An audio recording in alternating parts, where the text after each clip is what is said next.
Beaucoup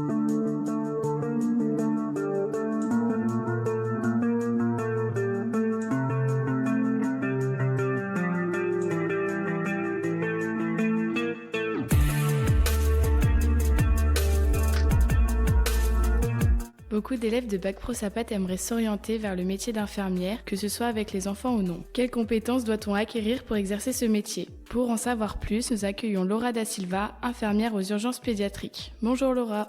Bonjour. Vous avez obtenu plusieurs diplômes avant celui d'infirmière. Lequel avez-vous trouvé le plus difficile et pourquoi ?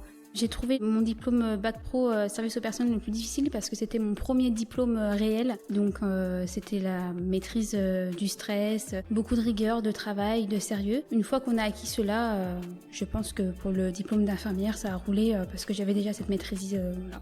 Vous avez été en Bac Pro Sapat et à l'Institut de formation en soins infirmiers. Quelles compétences avez-vous développées ? J'ai pu développer du coup l'empathie parce que je travaille avec des personnes, donc pour moi il est primordial d'avoir cette compétence-là. Le travail d'équipe parce qu'on n'est jamais seul dans un service. Et puis beaucoup le stress, apprendre à gérer mon stress parce que je suis une grande stressée en temps normal, donc sur les situations d'urgence, la communication, des choses qu'on peut avoir au dernier moment au dépourvu, donc c'était important de savoir se canaliser sur le stress lors de situations. Vous êtes allé à l'Institut de formation en soins infirmiers. Qu'avez-vous fait comme stage pendant votre formation ? Alors pendant la formation, on a des thématiques obligatoires. Donc par exemple le lieu de vie, donc tout ce qui est EHPAD, crèche, la psychiatrie, on a la médecine, donc tout ce qui est services différents de l'hôpital, et puis le libéral. Du coup, j'ai pu faire de l'EHPAD en première année. Ensuite, je suis allée aux urgences adultes. C'était pendant le Covid, donc on a été réquisitionnés pour faire du ménage. De la psychiatrie. Ensuite, en deuxième année, je suis allée en neurologie, donc en service de médecine, avec des infirmières libérales sur mon deuxième stage. Et puis en EHPAD pour le troisième stage de nouveau parce que c'était un choix de ma part, parce que j'étais enceinte de mon premier enfant, donc pour éviter les trajets longs, je m'étais rapprochée de chez moi. Et puis en troisième année, on a la chance de pouvoir choisir nos stages. Donc du coup, étant donné que je voulais déjà m'orienter en pédiatrie, j'ai préféré faire mes propres demandes de stage et du coup choisir le foyer de l'enfance pour connaître un petit peu tout ce qui est placement judiciaire, le côté plus social. Et puis ensuite en service de pédiatrie où il y avait de l'hospitalisation et de l'urgence. Vous travaillez aux urgences pédiatriques. Pourquoi avoir choisi ce service et comment vous vous êtes senti le premier jour ? Alors comment je me suis sentie le premier jour, ça a été plutôt facile parce que j'avais déjà du coup vu un stage dans les urgences pédiatriques et puis l'hospitalisation. Donc j'avais déjà un petit peu appréhendé la spécificité de la pédiatrie. Et puis j'étais en doublage du coup sur les 10 premiers jours en attendant la réponse de l'obtention de mon diplôme. Donc j'étais doublée avec des infirmières et dès que j'ai eu la réponse de mon diplôme, je suis passée en tant qu'infirmière seule. Donc ça a été facile parce que j'ai été vraiment encadrée pendant ces 10 jours. Et j'ai choisi ce service parce que c'est un service qui n'est jamais routinier. Les urgences, ça change tout le temps, on n'a jamais une journée type, on ne sait jamais ce qui va nous arriver, on ne sait pas comment ça va se passer la journée. Plutôt que dans des services d'hospitalisation classiques, on a plutôt des journées types, régulièrement les mêmes patients, en EHPAD par exemple, et qu'aux urgences, ça change tout le temps, d'une minute à l'autre, c'est jamais pareil. Pour quelqu'un qui avait du mal à gérer son stress, c'est étonnant d'aller dans un service comme ça. Tout à fait, mais parce que je pense qu'on reste jamais sur nos acquis, qu'il faut toujours évoluer tout au long de sa vie et que ça faisait partie de moi de sortir de ma zone de confort et d'apprendre sur ce stress. Le métier d'infirmière peut avoir des horaires très variés. Pouvez-vous nous partager une journée type ? Alors du coup, nous aux urgences, on n'a pas vraiment de journée type. On ne sait pas quand on va arriver le matin, s'il y a déjà une réanimation qui est en cours, s'il y a déjà beaucoup de monde dans les urgences, s'il y a personne. C'est tout le temps varié, c'est jamais pareil. Mais généralement, quand on arrive, c'est plutôt calme le matin, hormis en cas d'hiver. Donc on essaye direct en arrivant de vérifier tout ce qui est les box, surtout les box de déchocage. Donc c'est là où on fait des réanimations, des gros soins, pour que quand on a besoin dans l'urgence, qu'il nous manque de rien sous la main.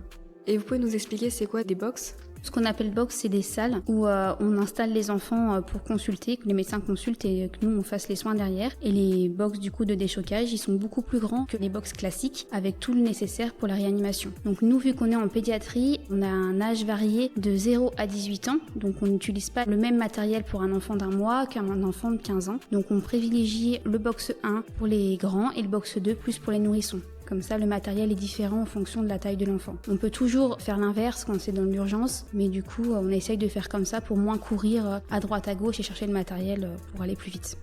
Aux urgences pédiatriques, il arrive de vivre des situations compliquées. Lesquelles avez-vous pu rencontrer et comment avez-vous géré cela ?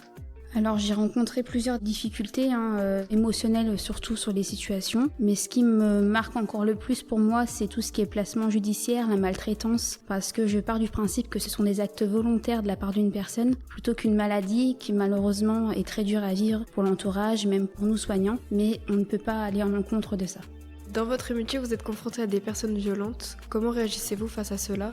Du coup, là, on fait appel à tout ce qui est bienveillance, écoute, le calme. Donc, c'est très important de rester calme face à une personne violente en face de nous. C'est souvent des ados qui sont très costauds, plus forts que nous. Donc, nous, en tant que femmes, on doit vraiment apaiser l'enfant, être à l'écoute de lui, être bienveillant. On ne juge pas parce que des enfants qui sont en colère, qui sont agressifs, c'est qu'ils ont une raison derrière, une vie pas facile. Du coup, on doit prendre en compte cela. Et puis vraiment, si l'écoute, la méthode douce entre guillemets ne fonctionne pas, là malheureusement on est obligé de passer aux contentions sous prescription médicale avec des médicaments pour l'apaiser. Qu'est-ce que ça veut dire contention ? Ça veut dire que du coup on est obligé de maintenir l'enfant de force assis ou couché sur un lit pour pas qu'il se sauve, parce que souvent dans ces circonstances-là il y a des fugues. Vu que c'est des mineurs, et il y a tout un processus derrière à mettre en place, appeler les gendarmes, tout ça, parce qu'ils sont sous notre responsabilité à ce moment-là. Vous êtes maman, quelles compétences en rapport avec votre métier avez-vous pu acquérir ? J'ai beaucoup acquis la patience parce qu'avec des enfants, c'est nécessaire d'être très patient. Beaucoup d'écoute aussi parce qu'ils ont tous une vie différente, un parcours différent. Et également, en tant que maman, on doit écouter nos enfants pour X raisons, la journée d'école, si ça va bien, ça va pas bien. L'empathie également parce qu'on reste parents. Et en tant que parents, on se met plus à la place du coup dans des situations difficiles pour les parents parce qu'on comprend si ça pourrait arriver à notre enfant. Vous travaillez dans le milieu hospitalier. Quel a été votre plus beau souvenir et pourquoi ?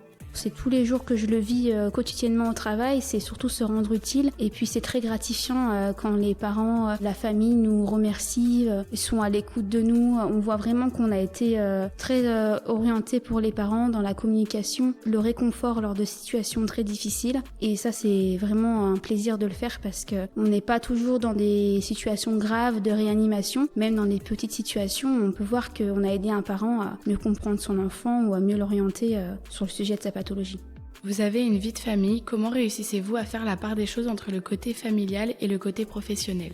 Ça, c'est pas toujours facile. Heureusement, moi, j'ai la chance d'être très entourée et je travaille en 12 heures. Ça permet d'avoir beaucoup de jours libres dans la semaine pour pouvoir garder mes enfants. Sinon, ils sont gardés par une nounou qui est ma maman, donc ça, c'est très pratique. Et puis ce qui est plus difficile, c'est l'alternance jour-nuit avec les week-ends. On fait en fonction avec mon mari, mes parents, quand je travaille la nuit. Mais je vois que ça me demande de plus en plus de contraintes pour mes enfants quand je pars la nuit. Un grand merci à Laura da Silva d'être venue nous parler du métier d'infirmière. Cette émission a été réalisée par les élèves de première 1 Bac Pro Sapat de la MFR de Pont-de-Vel en atelier scolaire avec Radio Aléo. Vous pouvez retrouver toutes les émissions sur le site radioaléo.fr. Merci.